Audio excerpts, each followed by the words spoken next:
I was sitting on the bus, staring out the window, just trying to zone out after a long shift. That's when this guy slid into the seat next to me and leaned in way too close. You want that baby? What? I recoiled, clutching my purse with everything I had. I scanned the aisle, desperate to lock eyes with anyone who could help. But the bus was practically empty, just that hollow, mid-afternoon lull. Before I could even shift my weight to get up, I heard it. Click. Then I felt it. Something hard digging into my stomach, right where my baby was, pressing through my winter coat. My blood turned to ice. It was a gun. I couldn't believe this was happening. Not here, not now, not when I was finally piecing my life back together after finally walking out on my abusive ex.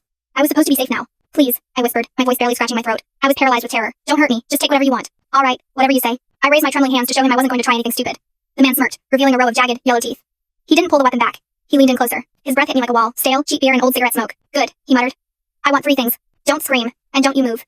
I nodded my head frantically, feeling the baby kick inside me as if it sensed the danger. The bus driver was zoned out, focused on the traffic. An old man in the back was asleep, mouth open. 2 teenagers across the aisle had their noise-canceling headphones on, scrolling through their phones. Nobody noticed the pregnant woman being held at gunpoint in broad daylight. First thing, he hissed, give me $100. I felt the barrel dig deeper into my belly. I only have a 20, I stammered. It was the truth. Since I left home, I was living paycheck to paycheck, barely scraping by. The guy let out a laugh, a rasping wet sound that made my skin crawl. 20? That's just sad. You really are broke, huh? He shook his head like he was disappointed at me. Whatever, I'll take it. Get a job, lady. I fumbled for the crumpled bill in my wallet, fighting back tears. My hands were shaking so bad I almost dropped it. He snatched it from me and stuffed it in his pocket without looking away. Second, he said, his eyes narrowing.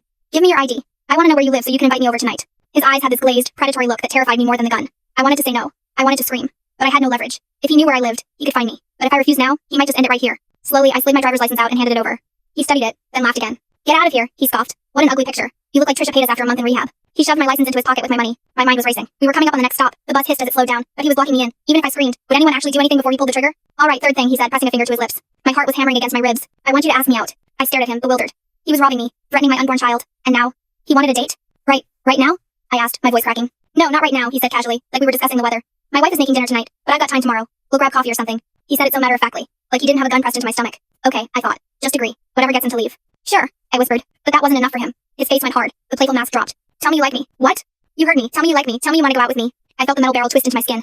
I let out a whimper. I like you. I managed to choke out. The words tasted like poison. Liar, he spat, his face flushing red with sudden rage. Say it like you mean it. I like you a lot. I tried to sound convincing, but the tears were rolling down my cheeks now. I want to go out with you. Bullshit, he shouted, his voice rising. You think I'm ugly, don't you? You think you're better than me? The old man in the back woke up. The teenagers looked up from their phones.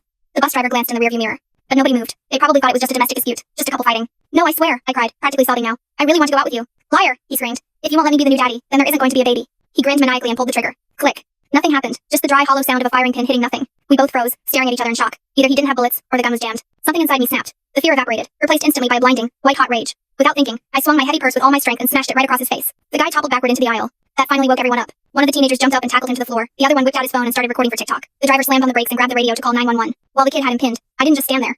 I reached into that scumbag's pocket, took back my driver's license, and snatched my $20 back. The doors hissed open. I didn't wait for the cops. I turned around and ran out into the street, disappearing before the siren wail got close.